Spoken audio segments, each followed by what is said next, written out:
इनकलाब जिंदाबाद जिंदाबाद जिंदाबाद। ये सरकार निकम्मी है, वो सरकार बदलनी है, ये सरकार निकम्मी है, ये सरकार बदलनी है, ये सरकार निकम्मी है, ये सरकार बदलनी है, ये सरकार निकम्मी है, ये सरकार बदलनी है।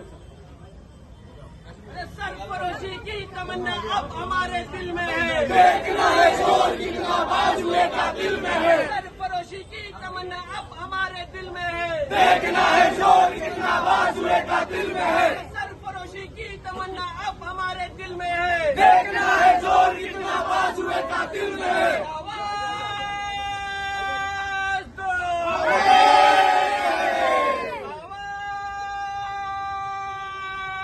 दो।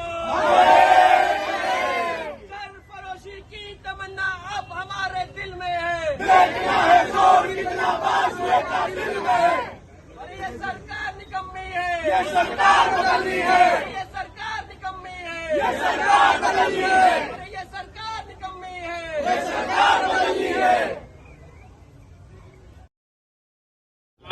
आज आप लोगों ने अम्बेडकर चौक पर विरोध प्रदर्शन किए थे, क्या बताना चाहोगे, क्या कारण था? सबसे पहले मैं मुमरा कौसा के सभी यूथ का दिल से शुक्रिया अदा करती हूँ कि हम सब देखिए, आज मैं मर्जिया शानू पठान बन के नहीं ये यूथ प्रोटेस्ट में हूँ। आज मैं इन सब के साथ एक युवा बन के इनके बीच में बैठी हूँ। इसलिए हमने ये कोई पॉलिटिकल पार्टी के हिसाब से नहीं रखा था। हमने ये मैं भी, क्योंकि अभी भी मैं स्टूडेंट हूँ, मैं अभी भी लॉ कर रही हूँ, so I am still a student. And यहाँ पर जितने भी लोग हैं वो कभी ना कभी स्टूडेंट रहे ही होंगे, और बहुत सारे लोग हैं, अभी हमारी शादी होगी, हमारे बच्चे होंगे, वो भी स्टूडेंट रहेंगे।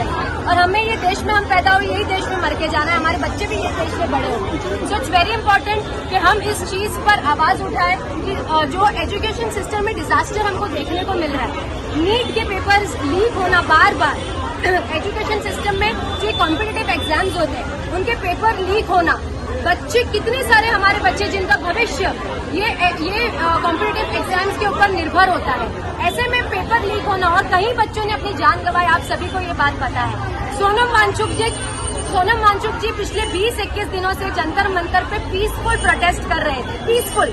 अपने कॉन्स्टिट्यूशन संविधान ने उनको हक दिया है प्रोटेस्ट करने का। उनके साथ पूरे देश के बहुत सारे हजारों युवाओं ने आवाज उठाई। गवर्नमेंट ने उन सबकी आवाज को इग्नोर किया। आवाज को, सोनम जी की आवाज को ही नहीं, उन्होंने हजारों युवाओं की आवाज को इग्नोर किया।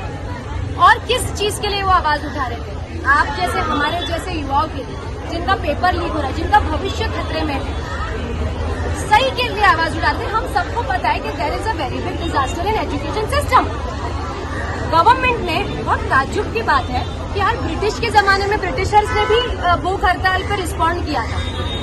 इंदिरा गांधी जी जब थी और सोनम जी के परिवार से किसी ने हंगर स्ट्राइक किया था, तो उनके पिताजी ने हंगर स्ट्राइक किया था, तो इंदिरा गांधी जी ने 1 हफ्ते में वो हंगर स्ट्राइक पे रिस्पॉन्ड किया था, वो हंगर स्ट्राइक को छुड़वाया था।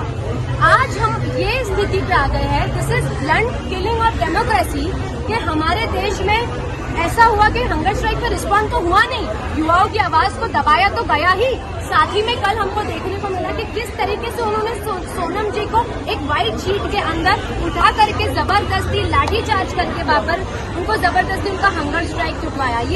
ये सरासर अनएक्सेप्टेबल है। ये संविधान के खिलाफ जो कल की हरकत हुई है वो है। आपको नहीं लगता है डेमोक्रेसी की हत्या हो रही है? वही तो मैं कह रही हूँ, संविधान डेमोक्रेसी की हत्या हुई है कल। कम इनका सपना है आगे जाके कि ये डॉक्टर बने। अगर ऐसे एग्जाम्स के पेपर लीक होते जाएंगे, अगर ऐसे गवर्नमेंट एग्जाम्स के पेपर लीक होते जाएंगे और एजुकेशन में इतना ब्लंडर रहेगा, तो हमारे बच्चों का फ्यूचर क्या होगा? इसी के लिए वो लड़ रहे थे ना। मेरी गवर्नमेंट ने पहले तो उनके आंदोलन में रिस्पॉन्ड नहीं किया, और जब किया तो ऐसा किया कि सीधा लाठीचार्ज। तो this is seriously not acceptable. पूरा देश, देखिए, आप जब भी कोई मुद्दे को दबाने जाएंगे तो देश के कोने कोने से आवाज निकले, और आज ये इस चीज का प्रूफ है। मुमरा कौसा के यूथ ने इस चीज को प्रूव कर दिया है कि नाइंसाफी किधर भी हो, पूरे देश में उसके लिए आवाज निकलेगी। पूरे देश से युवा है, पूरे देश से बच्चे पढ़ाई करते हैं, और वो जो दिप्के है, अभिजीत दिप्के, वो महाराष्ट्र का एक लड़का है।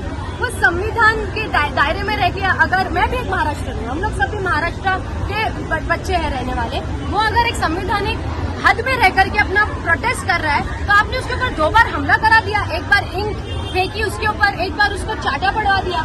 मतलब दिस इज सो, ऐसा मुझे ऐसा लगता है दिस इज हिस्टोरिक के ऐसा हमारे देश में ये सारी चीजें हमको देखने को मिलती है। मगर ये सारी चीजें करने से कुछ होना नहीं है जब तक ऐसे लोग जिंदा है जिनकी कमर में हड्डी है, जिनके स्पाइन में बोन है। एंड यू हैव एग्जाम्पल कि कितने सारे ऐसे युवा है।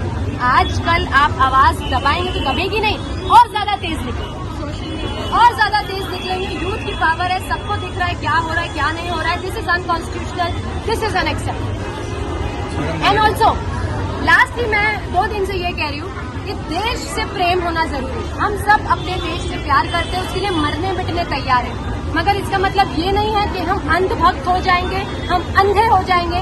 अगर कोई सरकार गलत स्टेप्स ले रही है, युवाओं के फ्यूचर के साथ खेल रही है, तो हम आवाज उठाएंगे, क्योंकि हमारा जो दायित्व है वो देश से प्यार करना है, कोई गवर्नमेंट से प्यार करना नहीं है। जय हिंद।